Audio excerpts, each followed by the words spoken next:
Hello and welcome. Here at Empire Report, it is the most wonderful time of the year, and that means it's election season. We are excited today to welcome Congressman Andrew Garbarino of New York's 2nd Congressional District and his challenger, Rob Lubin. They will be participating in an online community forum focused on issues important to New Yorkers 50 and older. This is not a debate, but will certainly be an informative discussion. I want to especially thank our moderator, Desiree from WSHU, and of course, thank you to our sponsor, AARP New York. Beth Finkel is here with us now. Beth, take it away. Good morning, everyone, and thank you, JP, and thank you to the Empire Report for hosting this forum with incumbent Congressmember Andrew Garbarino and candidate Rob Lubin. Our population here in New York State is rapidly aging, and many older New Yorkers are primarily concerned with two issues vital to their health and well-being: Social Security and caregiving. If Washington doesn't take action in 10 years, not so long away, Social Security benefits could be cut by 20%. That would be an average of $4,000 a year for each beneficiary. For most New Yorkers, losing 1/5 of their income would be a hardship. But if you're an older New Yorker and you're living on a fixed income, it would be devastating. It's time for both parties to come together and agree on a solution to fix Social Security shortfall so that we can protect the financial security of current and future generations.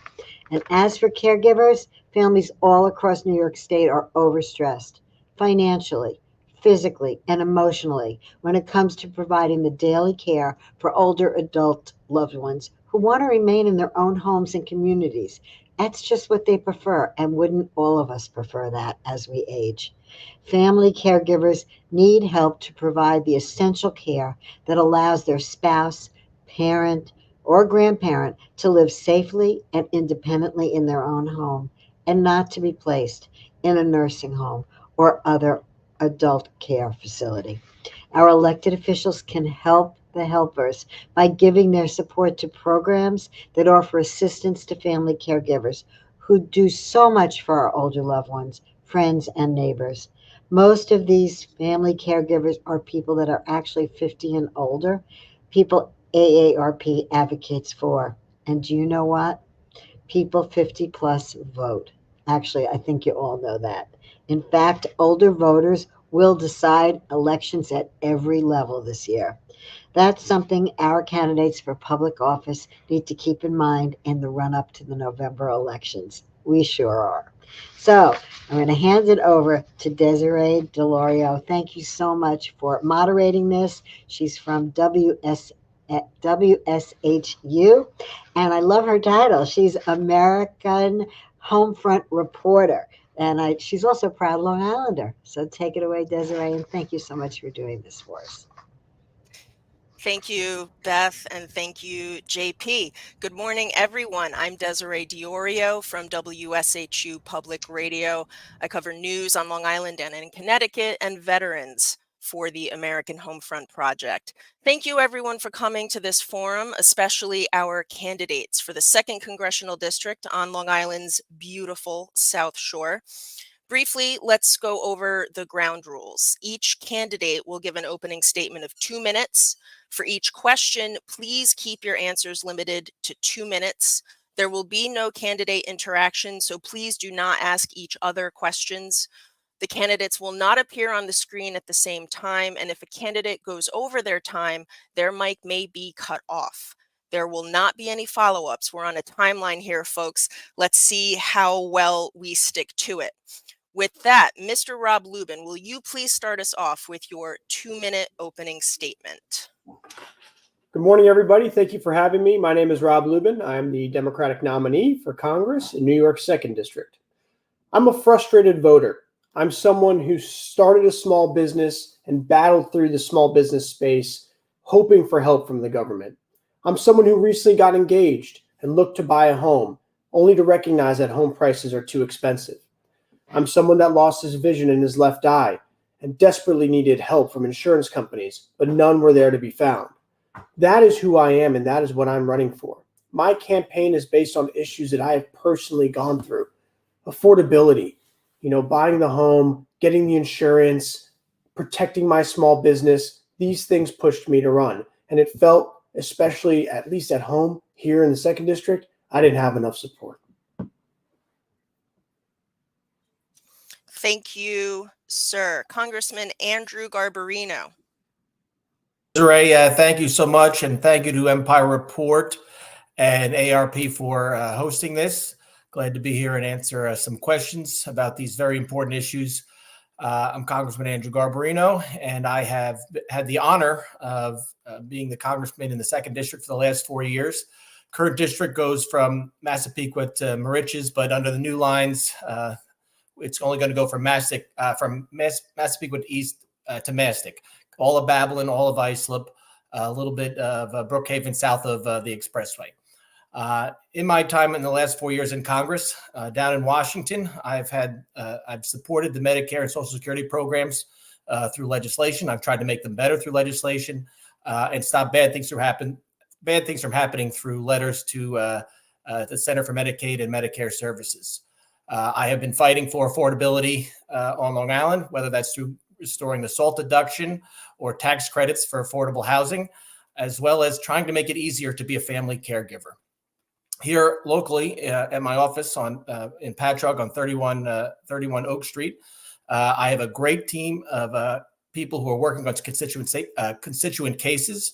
We have solved thousands of cases specifically on Medicare and Medicaid issues, as well as Social Security. So if you have any issues and you live in my district, please call my office, 631-541-4225, and we are happy to help. But as for today, I'm happy to be here and answer some questions on these important topics. Thank you, Mr. Garbarino. Let's begin with you. The Social Security Trust Fund is expected to see a shortfall in 10 years. If Congress doesn't act, millions of Americans who are counting on Social Security will see cuts to the money they've earned. Do you see a path for Congress to work on a bipartisan solution to protect Social Security benefits? Absolutely. And the only path is through a bipartisan effort. One thing I've learned in the last 4 years in Congress, if only one party does something, the first thing the other party wants to do when it takes over is repeal that. Social Security is way too important to our seniors and pretty much to everybody to let it fall into a political fight. And unfortunately, that's where it is right now. So what we really need are the political leaders, the speaker, the minority leader in the House, as well as the majority and minority leaders in the Senate to get together and decide, all right, we have to sit down, we have to fix this, and we can't make it a political fight. If you do one thing, we all have to do it together. Bipartisanship, if a legislation has bipartisanship support, it has long-lasting effect, and that's what we need in order to save the possible shortfall to Social Security. One thing that has been talked about that I have been supportive about is trying to get a fiscal commission together, experts on both sides, Republican, Democrats, sitting around the table, figuring it out, what has to be done to fix these problems. I think that's a great idea. Get everybody around the table and then put it together in a piece of legislation that everybody can support. But the big thing is it has to be bipartisan.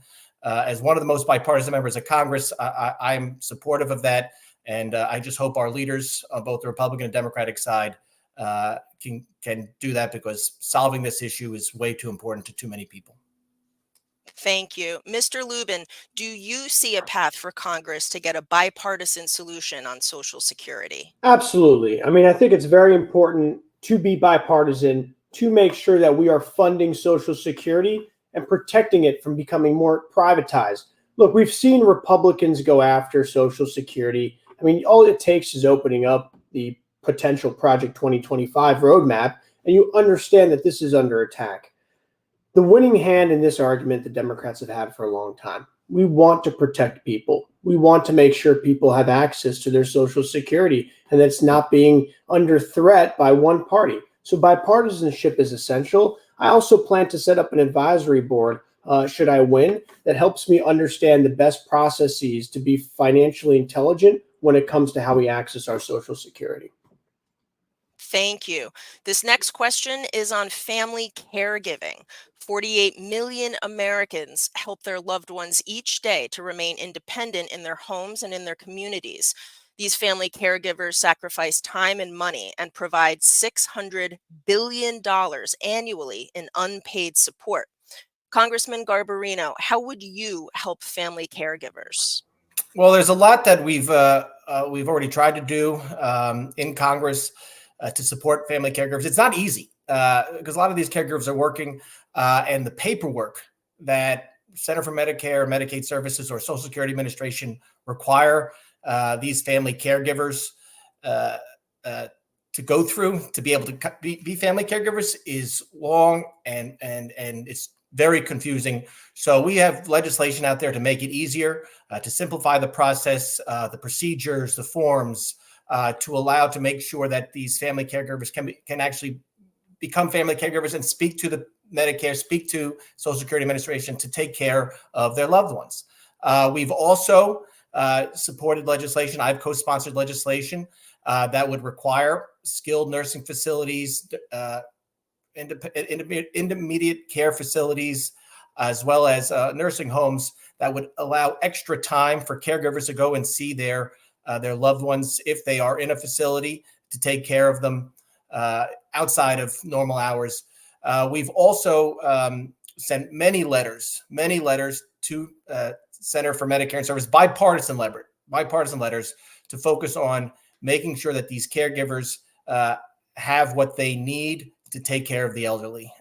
Look, I know a lot of people who take care of family members because they're elderly, and it's something that I don't want to say it's a thankless job, but it's something that they have to give up all their free time for to make sure that they can take care of them. You know what?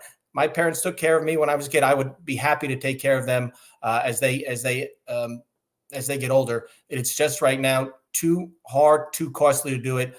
Medicare needs to make it easier. And I was a supporter of the New York State when I was in the legislature. New York State helps cover some costs for caregivers under the Medicaid program. So that's something I was supportive of. And hopefully maybe we can see if it's something we can do on the national level through Medicare. Thank you. Mr. Lubin, same question to you. How would you help family caregivers? I mean, I think this is a basic right. You know, it's important for people to have the ability to take care of their family members. And I feel the same way as we all do when it comes to making sure that we have the access and the ability to do that through strengthening Medicare so that we can cover in-home care. But we also need to make sure that we have things under, the right paid family plan opportunities so people can go home and take care of their family members. This is something where hiring is important. We have to create more opportunities. We have to make sure people are incentivized to want to work in family care. It's a very important industry. There are folks that feel it's important for us to be able to recruit. And that's something that I would like to focus a lot of my time on. To me, this is a no-brainer. When I win, I will absolutely focus on this and make sure that people have an opportunity to feel safe taking care of their loved ones. Thank you. Let's talk about prescription drug prices. The cost of prescription drugs has skyrocketed, with Americans paying 2 and sometimes 3 times more than people in other countries for the same prescription drugs. As a result of recent federal drug affordability reforms, Medicare has finally begun the process of negotiating the prices of 10 of the most common drugs with the pharmaceutical industry. These reforms have also set caps on out-of-pocket costs for our seniors on Medicare and resulted in major manufacturers agreeing to cap insulin at $35 a month for all consumers. Mr. Lubin, do you support these reforms, and what more can the federal government do to address the high cost of prescription drugs? Look, I absolutely support these reforms, and let me tell you why. I am someone that has suffered from the difficulties of the healthcare industry.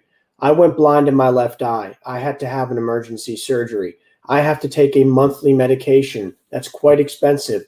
All of that conducted out of pocket. I've spent hours on the phone with insurance companies to get coverage. And it brings me to the idea and the difficulty that many Americans deal with: food on their table or access to drugs. And we cannot have that be the only options in the greatest country on earth. So I absolutely support, capping prescription costs. I support negotiating so that we can make that more wide scale.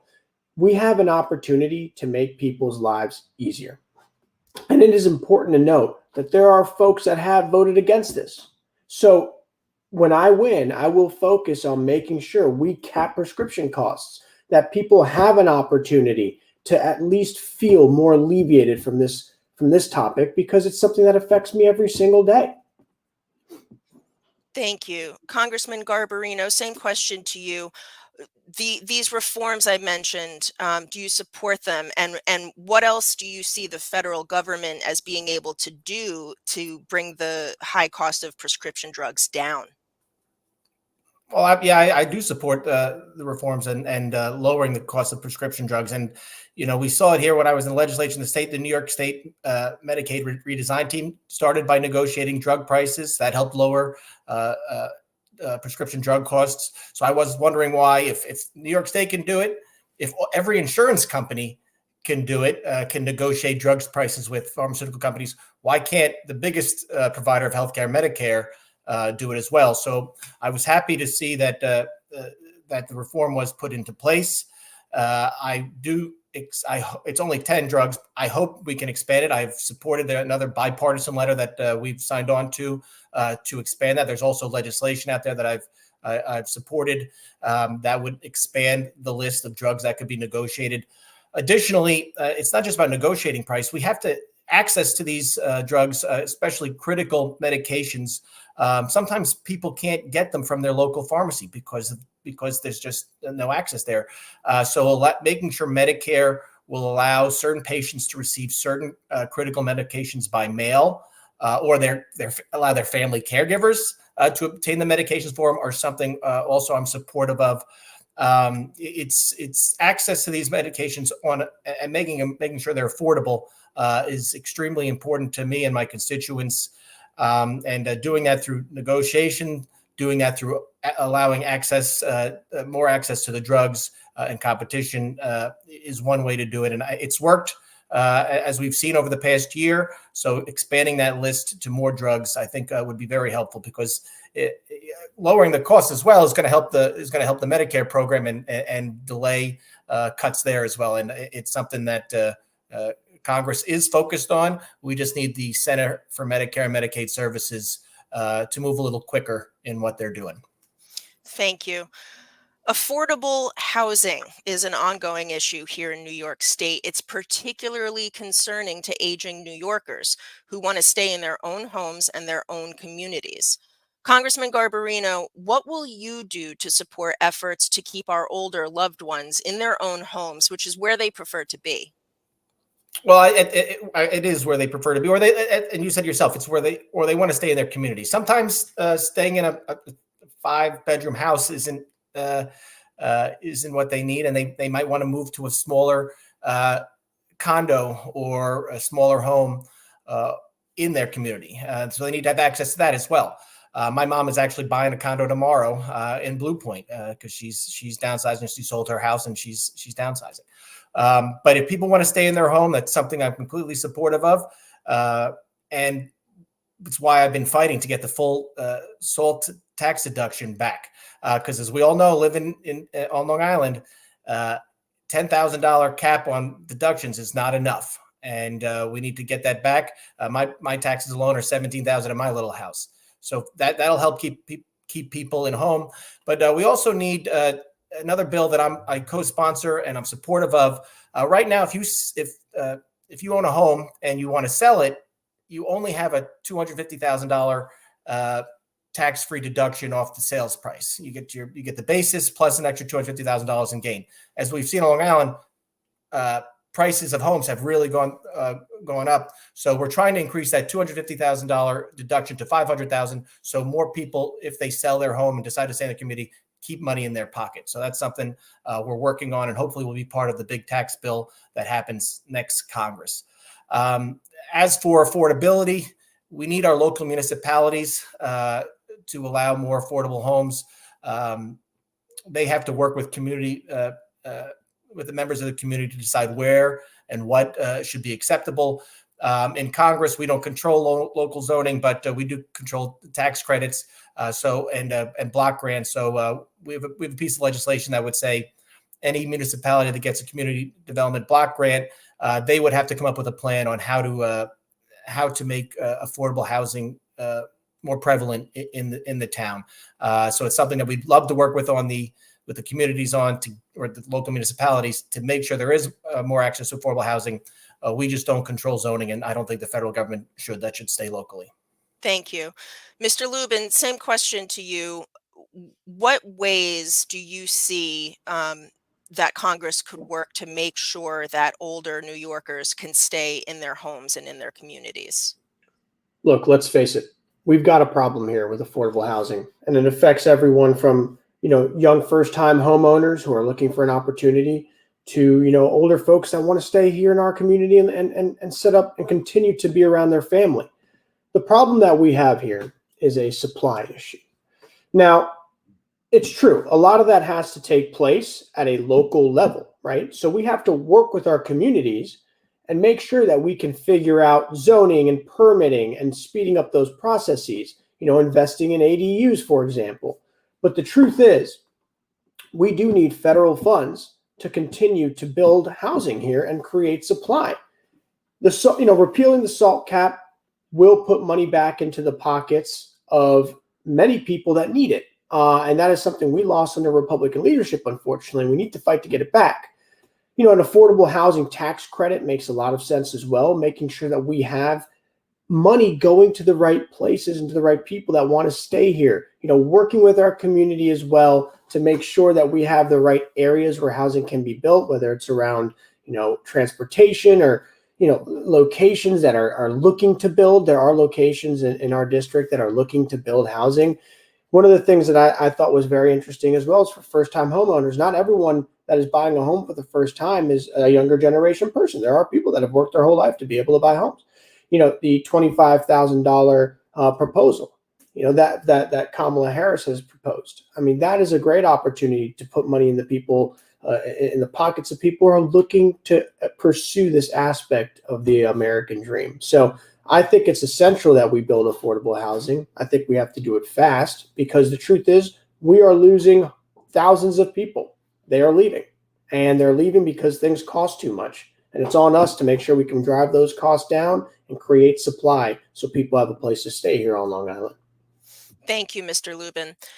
The candidates now have 1 minute each for closing remarks, and we'll begin with Mr. Lubin.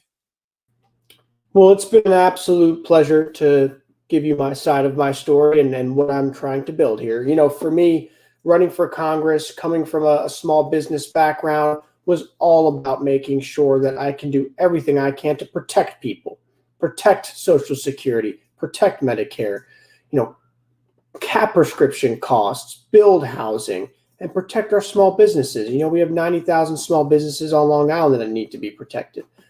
I came into this as a frustrated voter. As a son of an immigrant, my mother moved here from Italy in her 20s to pursue the American dream. I'm a believer in the American dream. I will fight every single day and every single night for my constituents and make sure they know that I will be here. I will have town halls. I will have conversations. I will go through things. I'm not an expert in everything, but I'm here to learn and I'm here to listen. So thank you so much for having me.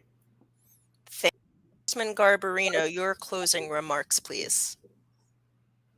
I want to thank you all for having me today. Thank you for being a part of this. It's been an honor serving you all for the last 4 years. It's been an honor working with AARP on all these important issues. We've had plenty of meetings discussing what we can do, how we can make things better. We've had some successes, but unfortunately, there's a lot more to do. As you heard, the risks that are going to be coming with both Medicare and Social Security, and we need to solve them. We need to be able to solve them for our seniors, not just on Long Island, but in the entire country. And I plan to continue to do that. I plan to continue to do it on a bipartisan basis. But as the local congressman here for the 2nd District, my job is to help you, and I do that really through constituent service. So if you have anything related to Medicare, Social Security, passports, anything that we can help with, please call my office at 541-4225. I have a dedicated staff that is going to be able to help you with any problem, any question you need dealing with those issues. We've had a lot of success already, and we're going to continue to do that. I'm very proud of the work I've done and my team has done. So thank you, and I look forward to continue to serve you for the next 2 years. Thank you very much. Election Day is November 5th, and early voting begins on October 26th. Thank you to the candidates. We appreciate you coming to this forum, and thank you to everyone who joined us today. JP? Wow, thank you. That was awesome. Thank you very much to the candidates for participating. Thank you to our moderator, Desiree DiOrio of WSHU, for moderating. And especially thank you to AARP New York for sponsoring this event. For more information, please visit aarp.org or empirereportnewyork.com. Thank you again.